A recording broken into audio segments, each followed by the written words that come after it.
O Senado Federal, um dos pilares da estabilidade institucional do nosso país, tem a obrigação, a responsabilidade de se posicionar frente às sucessivas práticas antidemocráticas do governo venezuelano, como das instituições internacionais, que estão alinhadas ideologicamente ao chavismo. Apresentei, por isso, na Comissão de Relações Exteriores, comandada pelo senador Aloísio Nunes Ferreira, um requerimento para convidar a União das Nações Sul-Americanas, UNASUL, a explicar as sucessivas interferências na democracia brasileira, tentativas contrárias ao Código Internacional de Conduta, determinado ou celebrado no âmbito das Nações Unidas, da ONU. A União das Nações Sul-Americanas, UNASUL, tomou partido recentemente sobre qual deve ser o rumo político da democracia brasileira na atual crise.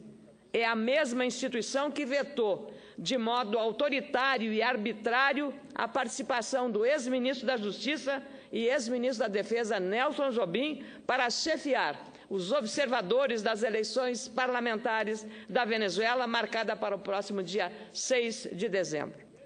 Esse gesto não é uma afronta, um desrespeito ao ministro Nelson Jobim. Este gesto e essa atitude são uma afronta ao povo brasileiro, uma afronta ao Congresso brasileiro, uma afronta à Justiça Eleitoral brasileira, uma afronta à Presidente da República do nosso país. Não é de hoje que as relações com a Venezuela estão conflitadas.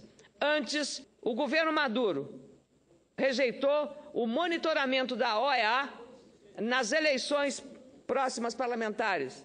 Antes disso, parlamentares brasileiros que estavam em missão humanitária aprovada pela Comissão de Relações Exteriores e Defesa Nacional foram impedidos, senador Jorge Viana, em junho deste ano, de visitarem presídio em Caracas opositores presos pelo governo Nicolás Maduro. Durante a visita, o veículo que transportava os senadores foi cercado por manifestantes pró-governo e os senadores foram ameaçados. Eu fiz um requerimento, aliás, do senador Aloísio Nunes Ferreira, presidente da nossa Comissão de Relações Exteriores, para um ato de repúdio por esta casa a esse gesto do governo da Venezuela.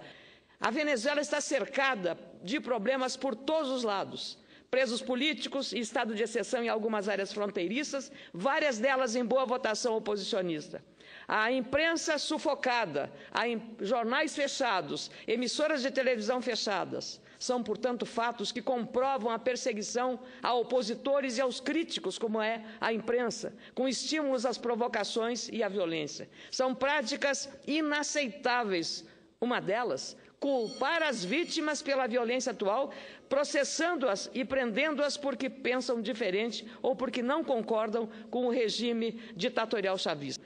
O Brasil, ao contrário, como disse o senador Jorge Viana, e eu repito aqui, vive e respira democracia. As suas instituições, senador Jorge Viana, estão absolutamente consolidadas e funcionando dentro de um regime de absoluto Estado de Direito. É o Poder Judiciário, o Ministério Público, a Polícia Federal como órgão de Estado, operando em situações extremamente complicadas como esta Operação Lava Jato. Nós temos que reconhecer esse crime. O Brasil, ao contrário, está nessa situação. Não pode, portanto, se calar diante desses fatos. O Congresso brasileiro não pode ter uma atitude passiva diante dessas arbitrariedades cometidas por um presidente que usa a violência para massacrar qualquer oposição.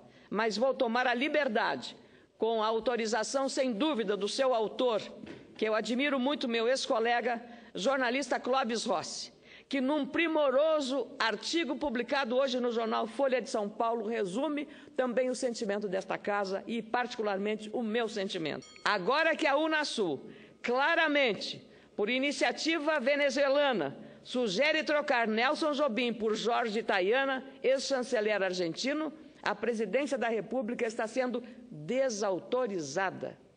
E eu acrescentaria, desrespeitada. Assim que Dilma e seus assessores diplomáticos voltarem da viagem, supõe-se que estavam voando no momento em que saiu a nota do TSE ou logo depois dela, a presidência terá que tomar uma de duas atitudes.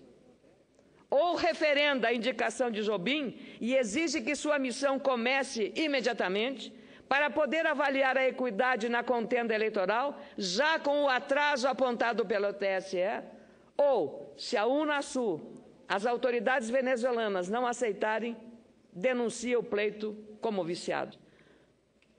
Qualquer outra atitude da presidente Dilma Rousseff nesse episódio será de uma covardia insólita se não impuser a posição brasileira. A cláusula que as Nações Unidas, no dia 27 de outubro de 2005, redigiu sobre a observação de pleitos, ela é um direito humano. Mais do que a questão de fazer mas é uma questão vinculada ao capítulo dos direitos humanos. E sabe o que a Venezuela fez com isto, que é uma regra das Nações Unidas? Simplesmente isso aqui, senador. Ela rasgou uma cláusula de interesse humanitário, de interesse dos direitos humanos. Rasgou a própria democracia e a própria liberdade. Foi isso que Nicolás Maduro fez, e foi desrespeitoso com o povo brasileiro, com o governo brasileiro, com Itamaraty, com o Tribunal Superior Eleitoral.